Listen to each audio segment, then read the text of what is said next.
안녕하세요. 저는 결혼한 지 이제 6개월 된 30대 초반의 여자입니다. 이렇게 사연을 보내게 된 이유는 저와 저희 시어머니 이야기를 친구에게 했더니 너무 웃긴다고 보내보라고 하더라고요.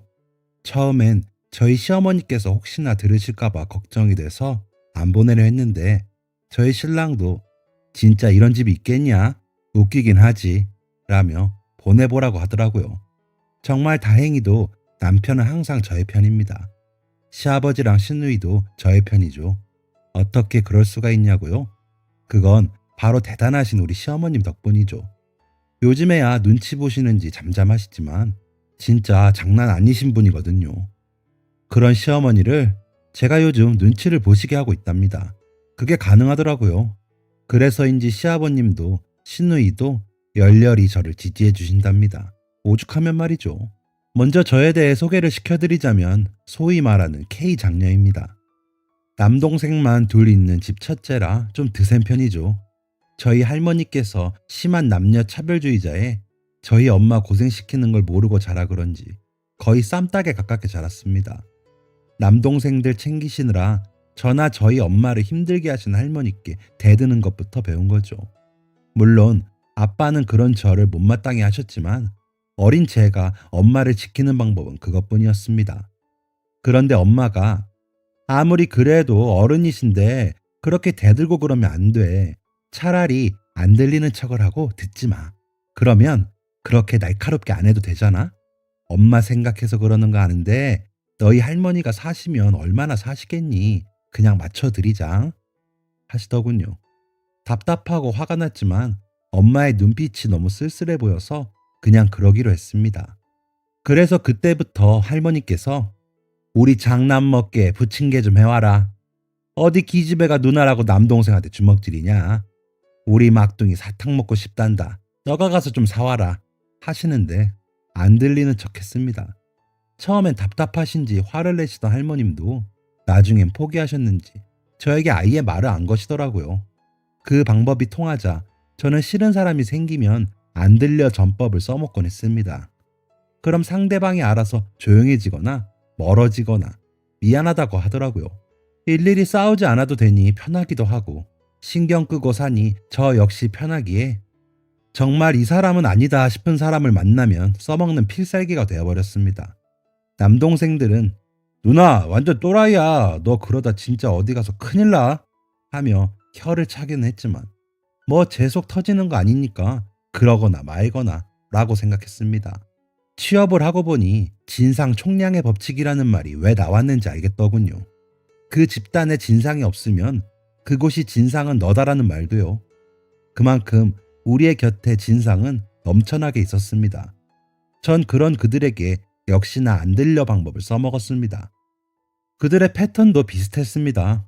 처음엔 화를 내다가 나중엔 물어보며 미안하다 사정하다가 최후엔 제 눈치를 보며 조심하는 순서로 가는 겁니다.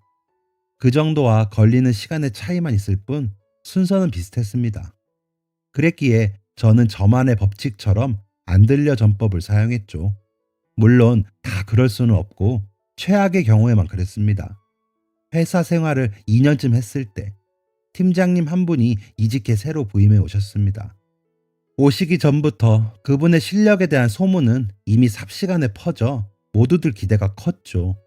팀장님께서 오시고 처음엔 까다로우신 인상에 정말 업무 처리 능력도 뛰어나셨기에 모두들 긴장하고 더 열심히 일했습니다. 하지만 그분에 대한 존경과 긴장은 첫 회식 때 깨지기 시작했죠.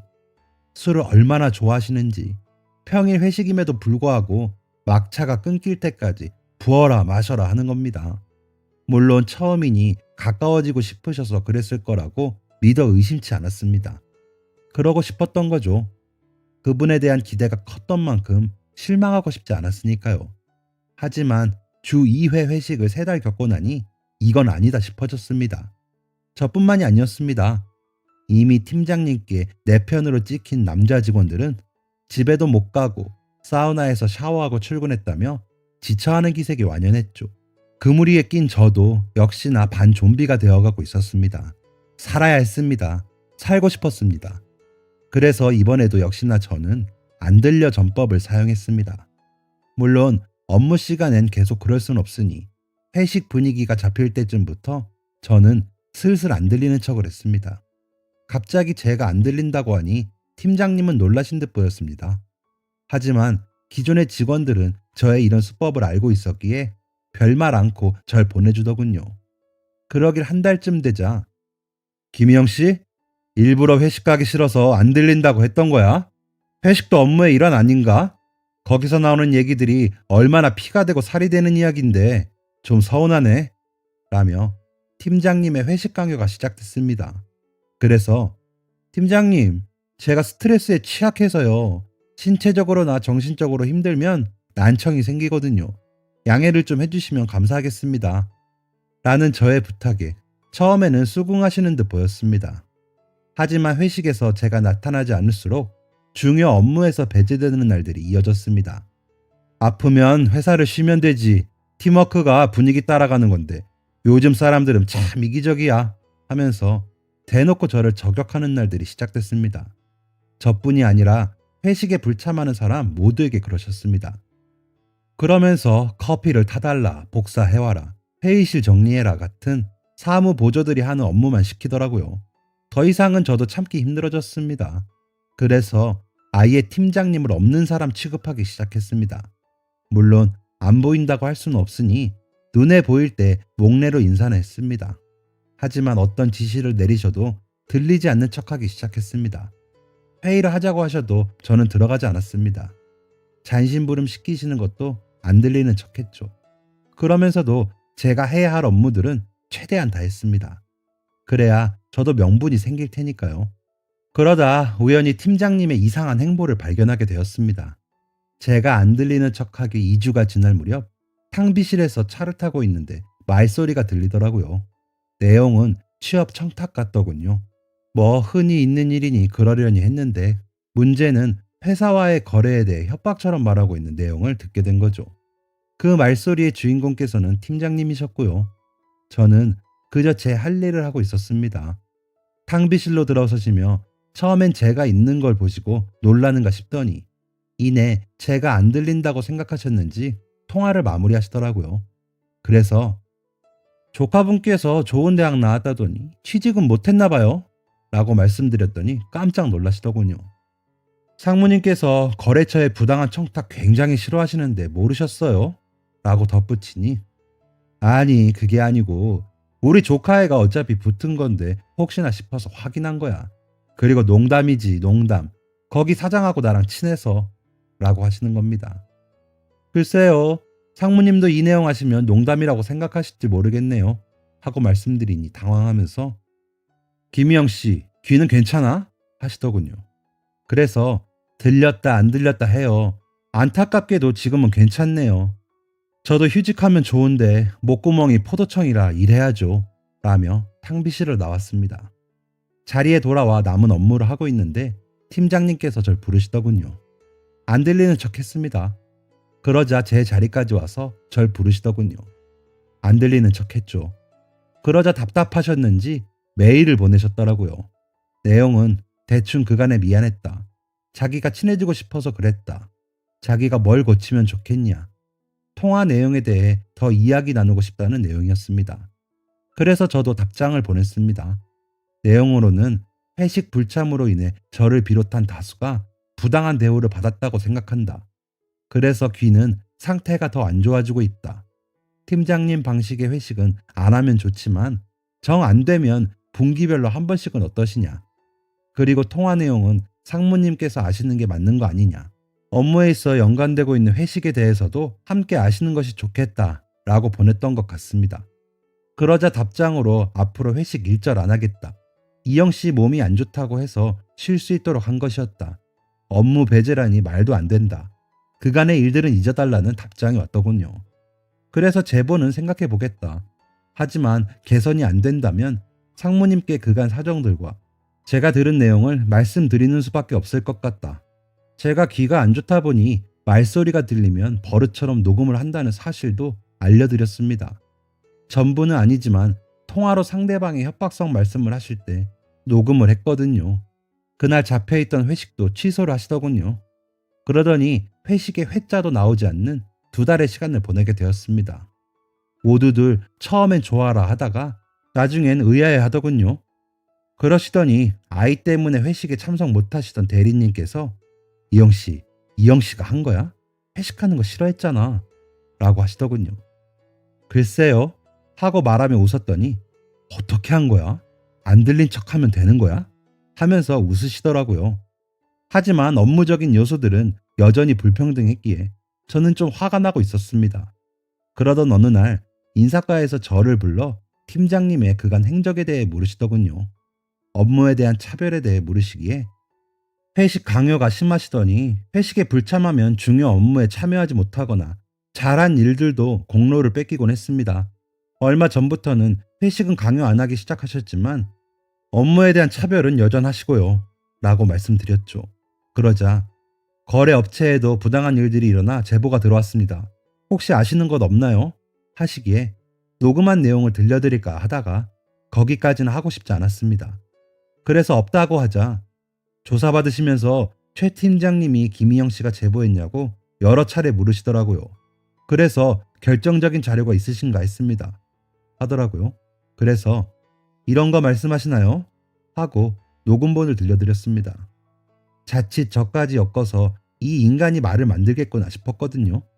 내용을 들으시더니 이런 게 있으면 주시지 왜 감추셨어요? 하기에 저 같은 평사원이 이런 게 있다고 한들 제보하기 쉽나요?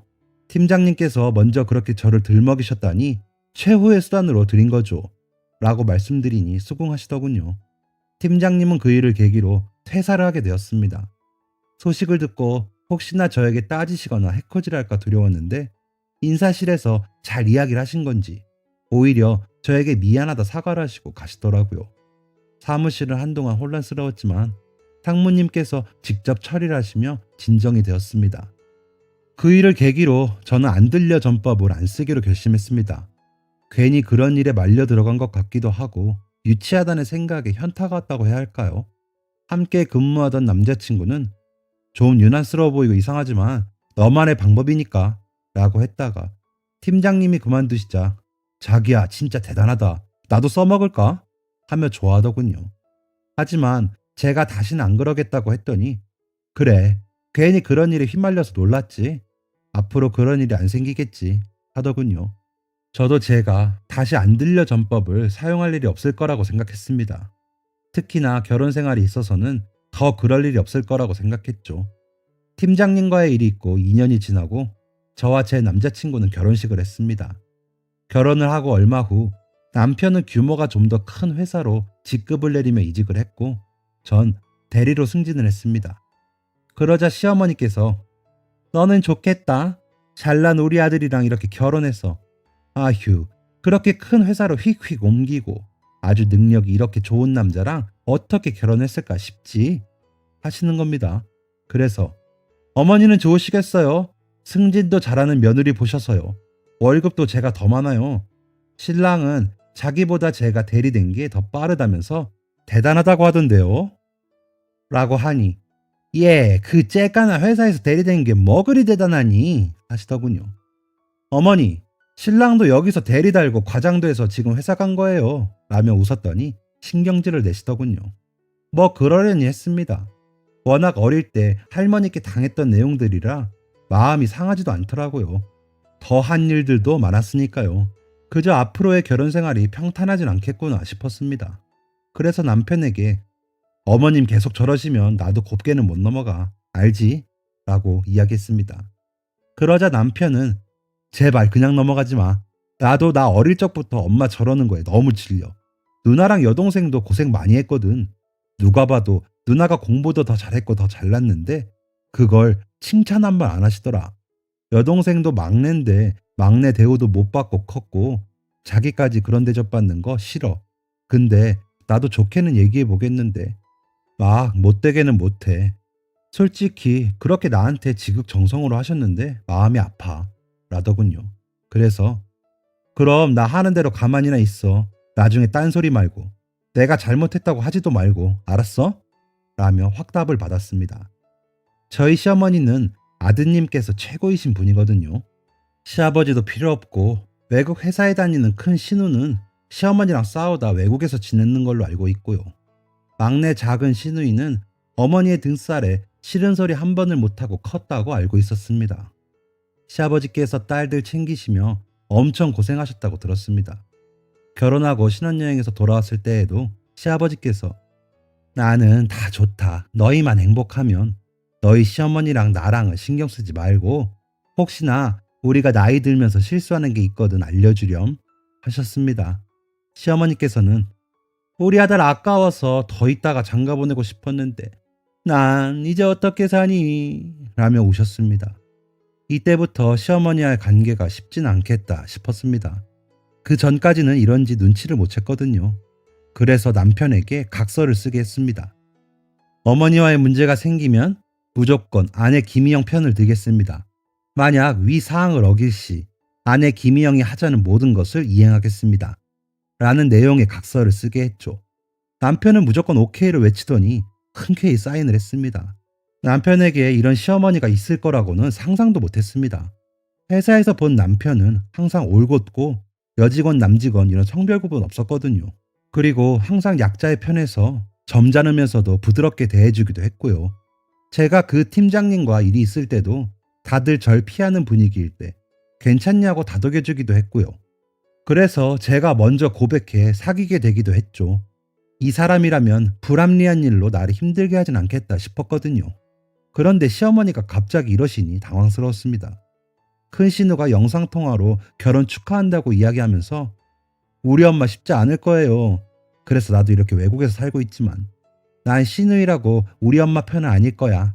조만간 한국 들어가면 얼굴 보고 얘기해요.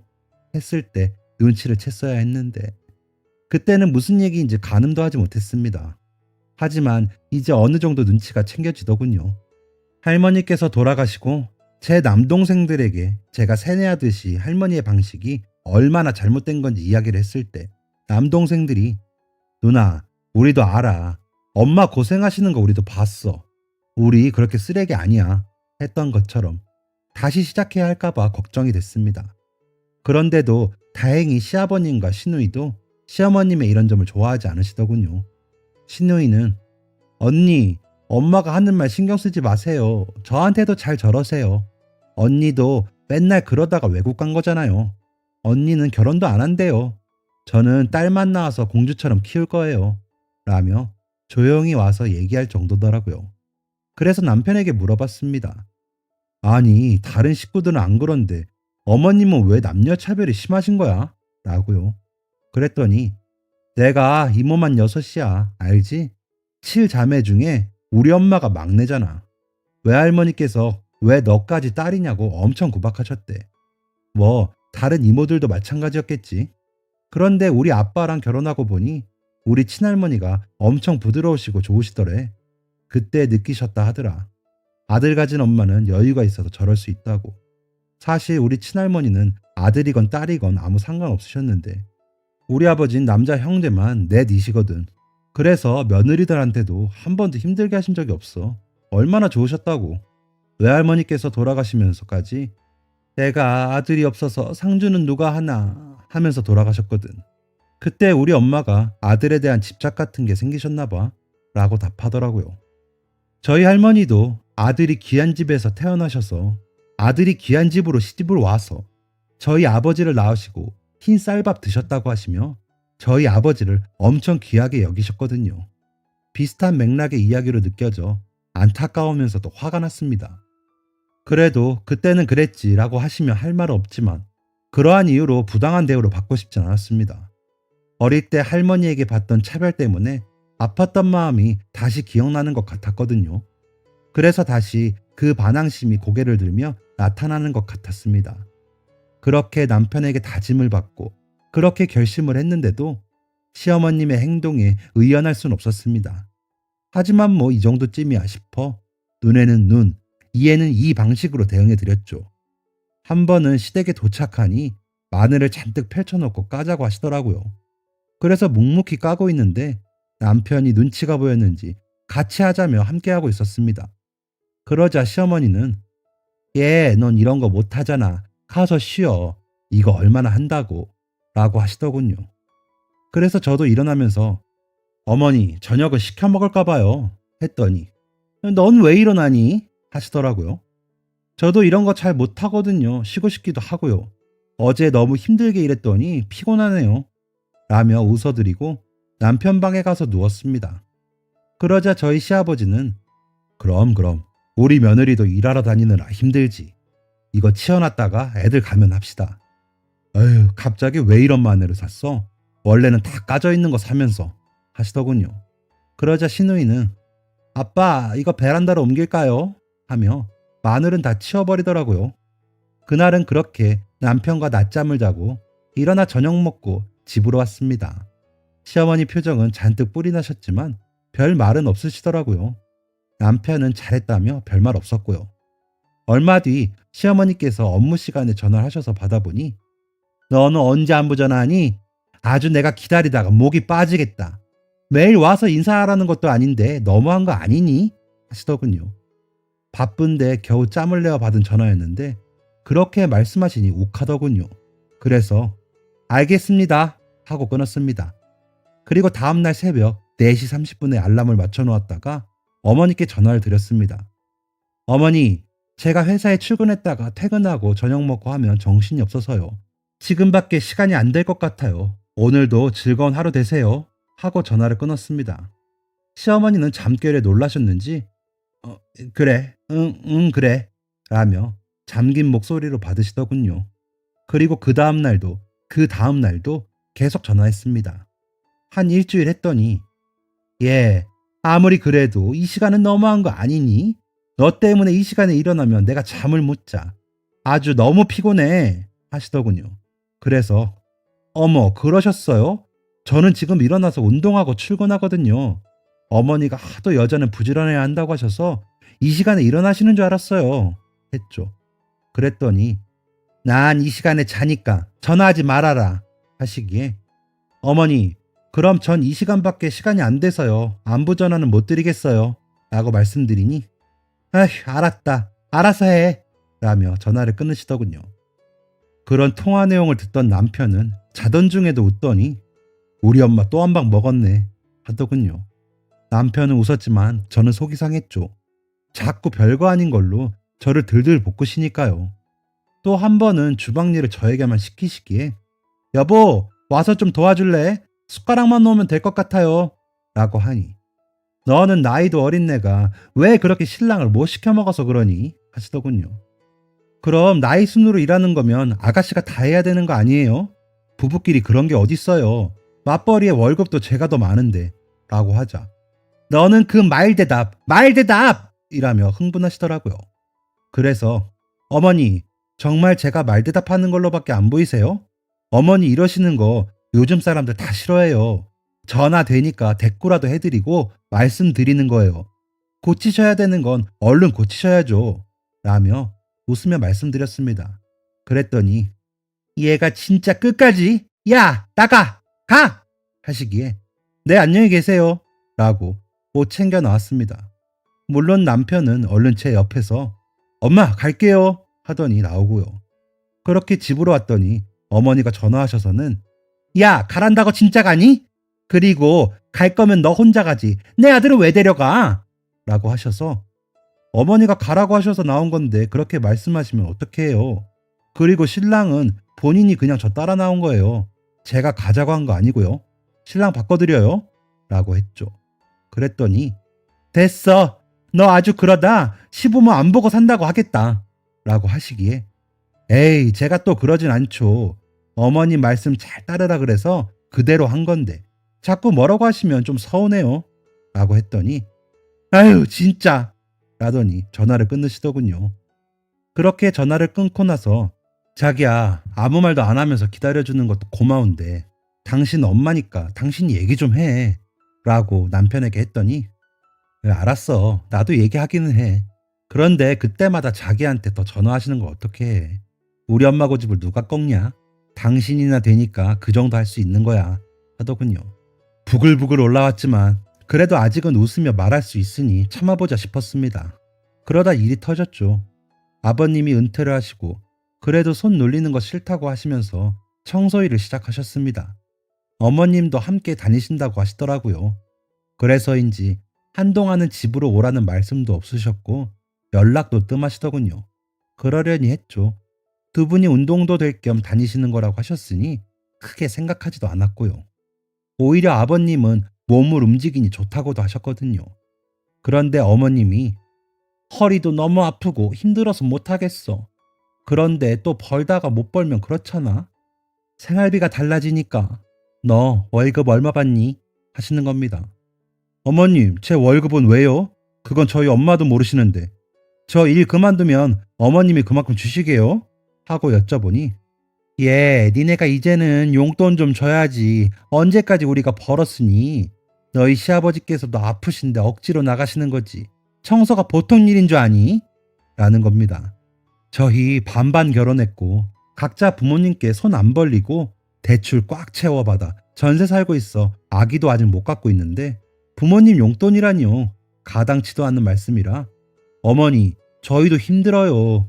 제 친구들은 시부모님이 집해 주셔서 다 회사 그만두고 애 보는데 저는 애도 못 갖잖아요.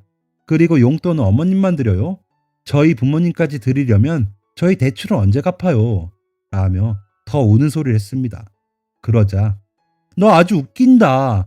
내 아들 버는 돈으로 너희 부모님 용돈 주겠다는 소리가 나오니? 아주 친정에 다 빼돌리겠다 하시며 또 방방 뜨시더라고요. 어머니, 저희 결혼할 때 아무것도 안 해주셨으면서 그럼 어머님만 용돈을 받으시겠다는 거예요? 저희 친정 부모님께서는 그래도 남편 시계랑 정장도 해주셨는데 어머님께서는 반지 하나도 안 해주셨는데요. 당연히 저희 부모님도 드려야죠. 라고 했더니 몰라. 난 그런 거 모르겠고 아무튼 너희가 용돈 주는 걸로 알고 끊는다 하면서 전화를 끊으시더라고요. 진짜 짜증과 분노가 머리부터 발끝까지 휘감아돌아 폭발하기 직전이었습니다. 남편에게 이야기했죠. 남편은 곤란해하더니 언젠가는 일어날 일이긴 한데 아직 좀 무리지. 진짜 근데 자기야, 나 진짜 미안한데 이번 일은 자기가 좀 해결해주면 안 될까? 내가 나서서 말씀드리긴 좀 죄송해서 대신 나는 자기가 하자는 대로 다 맞춰서 맞장구는 칠게 라더군요. 아니 여보, 자기네 부모님이잖아. 진짜 내가 어떻게 해? 라고 하다가 잊었던 그 방법이 생각났습니다. 안 들려 전법. 그래서 남편에게 진짜 나 하자는 대로 하는 거야. 나중에 딴소리 하지 마. 라며 의견을 맞춰 놓았습니다. 팀장님과의 일이 다시 생각나 그렇게까지는 하지 말까 싶다가도 이번에 시어머님께 꺾이면 이대로 평생 일해야 한다는 생각에 크게 결심했습니다. 다음날 시어머니께 다시 전화가 오더군요. 얘 언제부터 입금할 거니? 돈이 들어와야 너희 시아버지도 일을 그만두실 거 아니야 하시기에 여보세요? 여보세요? 어머니 안 들려요? 여보세요?